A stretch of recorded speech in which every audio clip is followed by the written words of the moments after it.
بما انك كده كده متابعني، فانت اكيد وصلت للخلطه اللي انت عايزها. يعني انت اكيد من وسط الخلطات بتاعتي ديت لقيت قهوتك اللي انت بتدور عليها، بس ناقصك ان انت تعرف تعمل ازاي فنجان القهوه ده. انا هعملها معاك بالراحه خالص كده. هناخد مقدار السكر زي ما احنا عايزين كده، انا بشربها على الريحه فهاخد ربع معلقه من السكر. طبعا فكره ان السكر بيضر ده حاجه، وفكره ان هو بيأثر في القهوه حاجه تانية، فما تخليش حد يضحك عليك ويقول لك كيف القهوه ما شربهاش بسكر الكلام ده كله. لا عادي، السكر علميا ما بيعملش اي حاجه في القهوه. ده كان ميكس برازيلي على اندونيسي، كان 60% برازيلي تمام و40% اندونيسي، يعني هيظبط لي الوش بتاع القهوه وفي نفس الوقت هيظبط لي الكريمه. فانا هاخد منه معلقه، وبعدينك هروح للميكس ده برده كان هندي ارابيكا على حبشي، يعني في نفس الوقت هيديني طعم الشوكليت كده في القهوه، وفي نفس الوقت هيخلي ريحه القهوه حلوه جدا. فانا هاخد منه معلقه.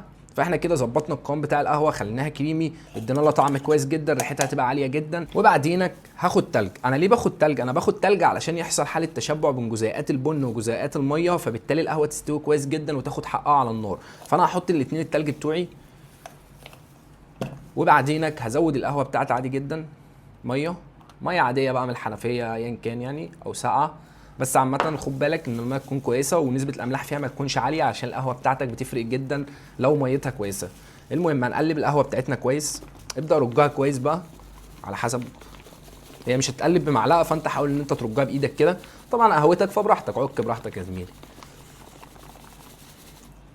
وبعدينك بعد ما ترج قهوتك نزلها على النار متوسطه، يعني ولا تكون هاديه قوي ولا عاليه قوي، ويستحسن ان النار تكون شغاله، بس انا نسيت اشغلها فتمام. هبدا ان انا انزل قهوتي بعد تقريبا 30 40 ثانيه، اما التلج يبدا يسيح شويه هتبدا تدي لها تقليبه.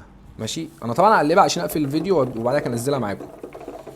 قهوتنا بدات تستوي خلاص، فاقفل البوتاجاز لانه مطلع حراره رهيبه انا حتى يعني. وبعدينك هبدا افرغها. طبعا انا مش محتاج افرغها على مرتين، يعني انا مش محتاج ان انا افرغ القهوه دي على مرتين لان هي دابت اصلا سوا. فابدا ان انا انزلها على مره واحده بميل كده عشان اعمل تثبيت للوش بتاعها. تمام.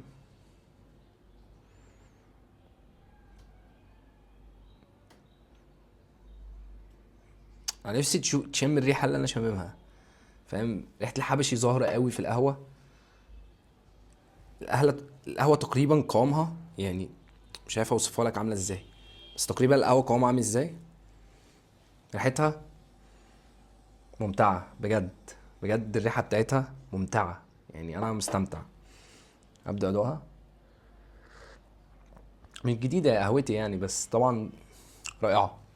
فالموضوع سهل، ما تعقدش على نفسك.